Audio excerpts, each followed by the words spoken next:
My name is Natalie Cole. I'm 34 years old. And last Saturday night, a security guard politely informed me that I wasn't allowed to enter the front doors of my own hotel. He checked his clipboard, adjusted his earpiece, and explained that the instructions came directly from my younger sister, Emily. If I arrived at her $90,000 engagement party, I was to be redirected to the service entrance, the same one used for catering deliveries and kitchen staff. 10 feet behind the glass doors, my mother watched the entire thing happen. She didn't look confused. She smiled. What none of them knew was that 6 months earlier, through a quiet acquisition under an LLC, I had purchased the Monarch Grand. I didn't hear about my sister Emily's engagement from my family. I found out the same way everyone else did, through Instagram. A photo of her hand resting on Daniel Whitmore's shoulder, the diamond catching the light like it had its own spotlight. The caption read, "He asked." I said yes. Within minutes, the comments filled with congratulations from people who suddenly seemed very invested in our family's happiness. 3 days later, my mother finally called. "Natalie, I assume you've seen the news." Her voice was calm, almost businesslike. No pause to ask how I was doing, no curiosity about my life. Just logistics. The engagement party is Saturday night at the Monarch Grand. It's an important event for Daniel's family, so please wear something appropriate. She hesitated briefly before adding, "And try not to do anything that draws attention." That was her version of an invitation. In our family, Emily had always been the center of gravity, 2 years younger than me, but somehow always more celebrated. Perfect grades, perfect posture, perfect social instincts. My mother liked to say Emily had a natural understanding of success. I, apparently, had a habit of chasing uncertain things. At least, that's the version of me they had decided on years ago. And once a family decides who you are, they rarely bother checking if the story is still true. The favoritism in my family was never loud. It was quiet, polished, almost polite, but it was constant. 2 years ago, at Christmas dinner, my mother invited several couples from her church. Emily arrived late, wearing a cream-colored coat and carrying a bottle of wine. Daniel's family apparently imported from Italy. The room shifted the moment she walked in. "My daughter Emily," my mother said proudly, placing a hand on her shoulder. "She's about to marry into the Whitmore family. Daniel's parents have been incredibly impressed with her." Everyone smiled, leaning closer, asking questions about wedding plans and Daniel's real estate empire. Emily handled the attention easily. She always did. Then my mother turned toward me. "And this is Natalie," she added.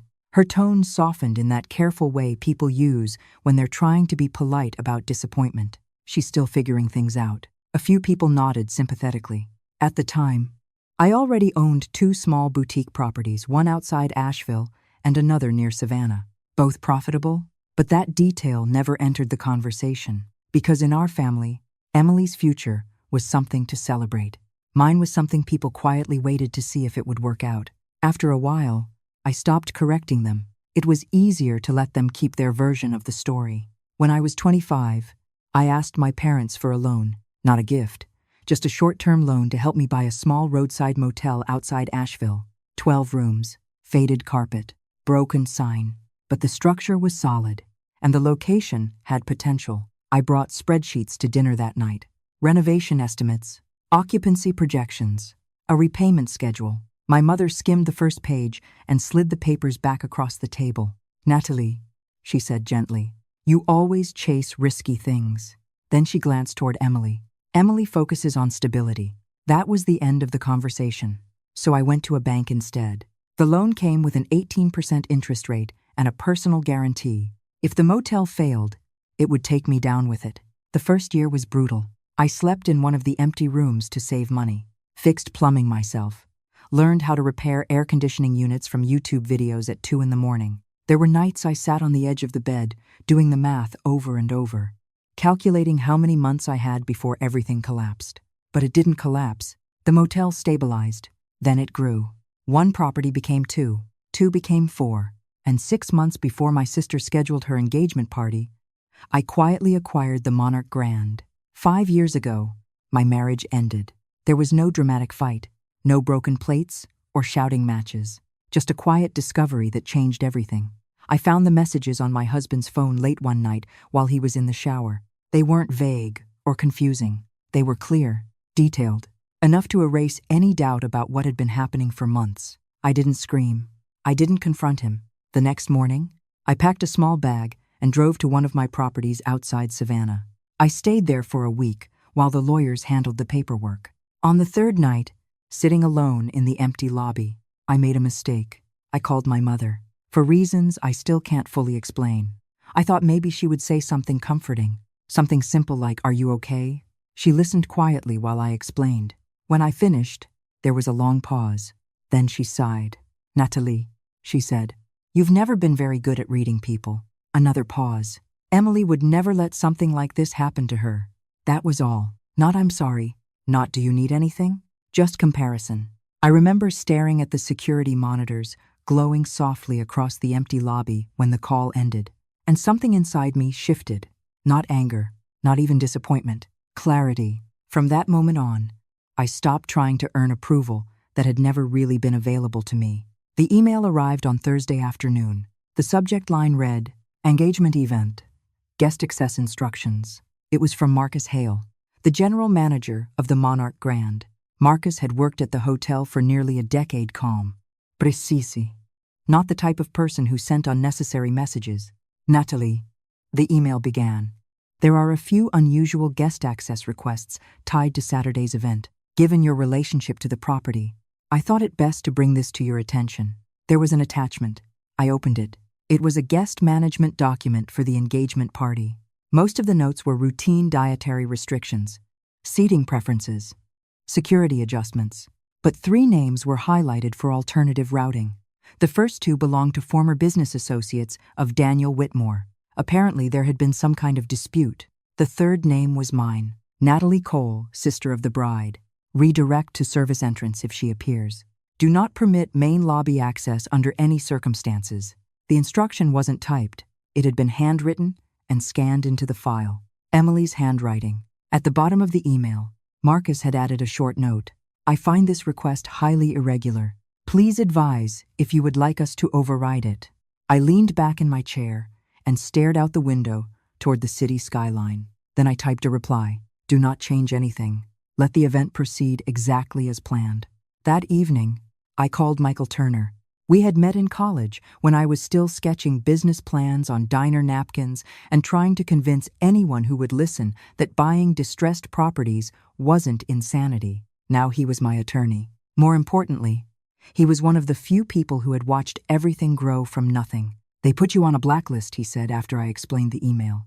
At my own hotel, Michael exhaled slowly. "So what's the plan? You want me to shut the event down?"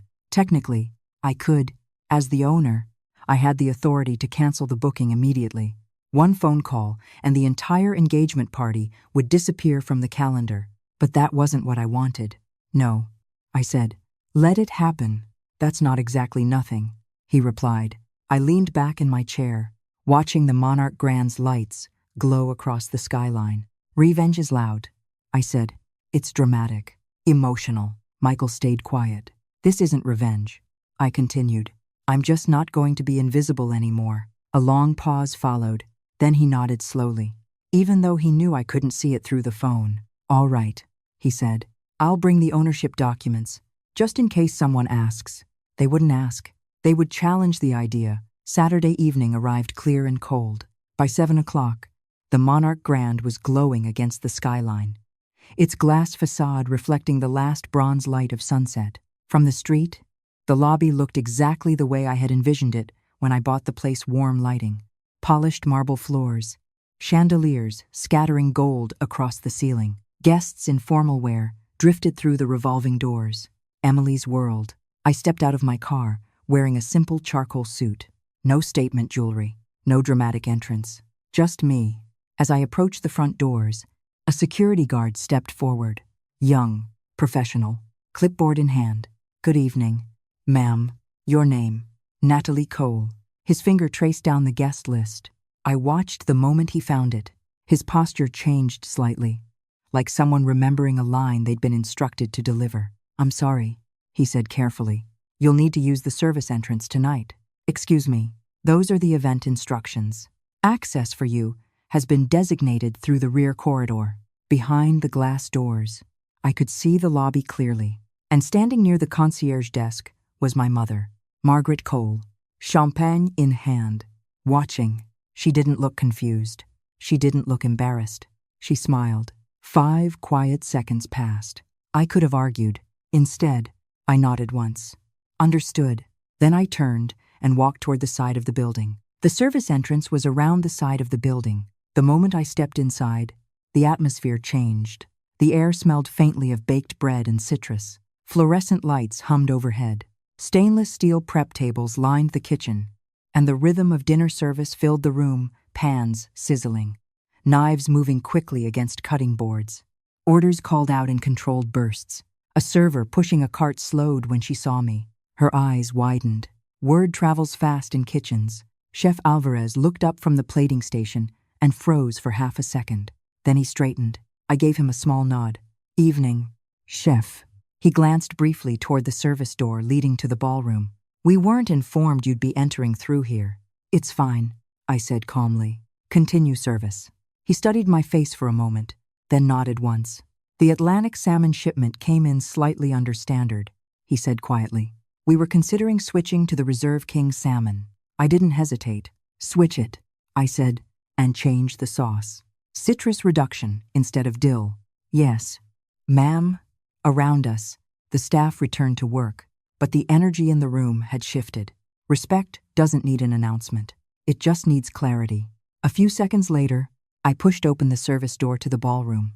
The ballroom looked exactly the way I had approved it on paper. Golden table linens, tall, white, floral arrangements, soft amber lighting falling from crystal chandeliers. Nearly 200 guests moved between tables, champagne glasses catching the light.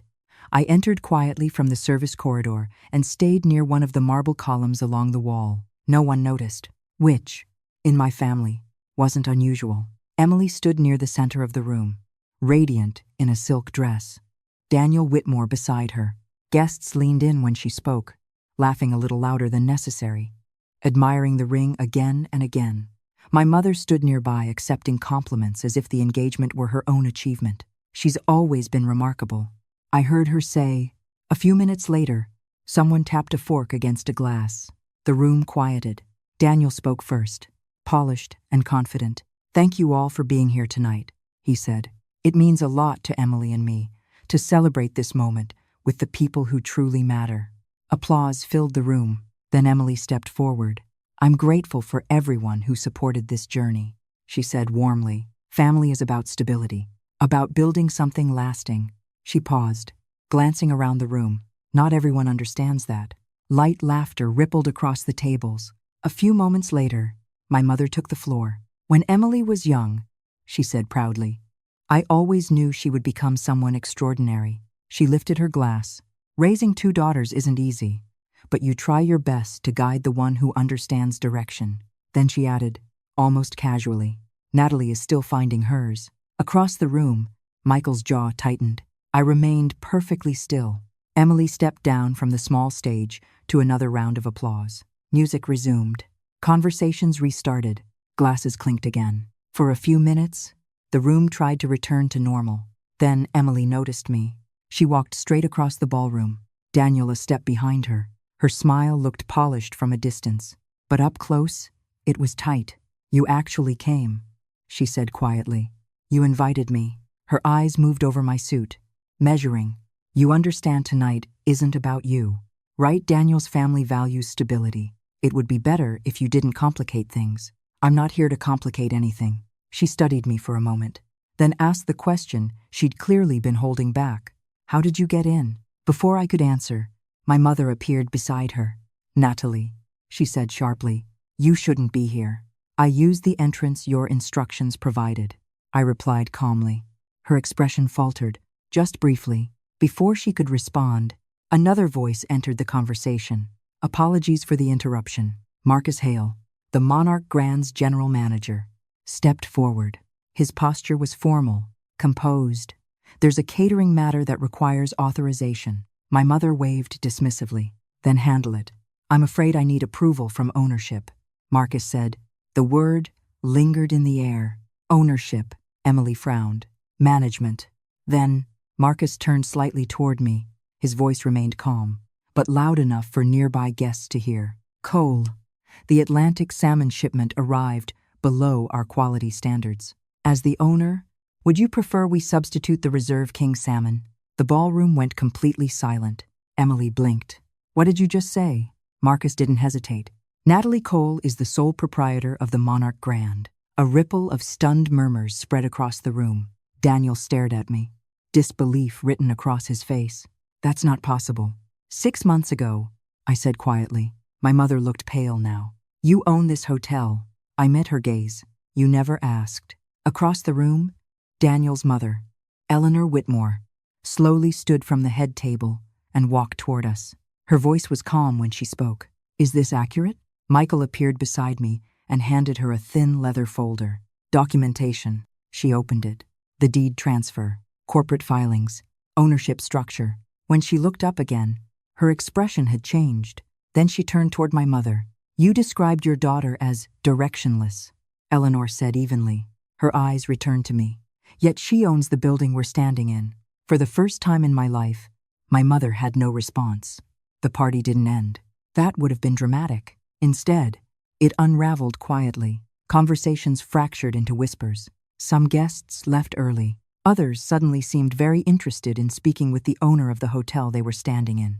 I didn't make a speech. I simply walked out through the front doors 2 hours later, the same doors I had been denied earlier that night. The doorman held them open without hesitation. By the next week, the Whitmore family had rewritten the prenuptial agreement. Carefully, Emily still married Daniel, but the terms had changed. Business had changed too. 3 guests from that party contacted the Monarch Grand to book corporate events. Visibility has a way of doing that. My mother calls once a month now. The conversations are short, awkward, but different. For years, I tried to earn recognition in my family. That night, I realized something simpler. You don't have to shout to exist. Sometimes, the most powerful thing you can do is stand calmly while the truth speaks for itself.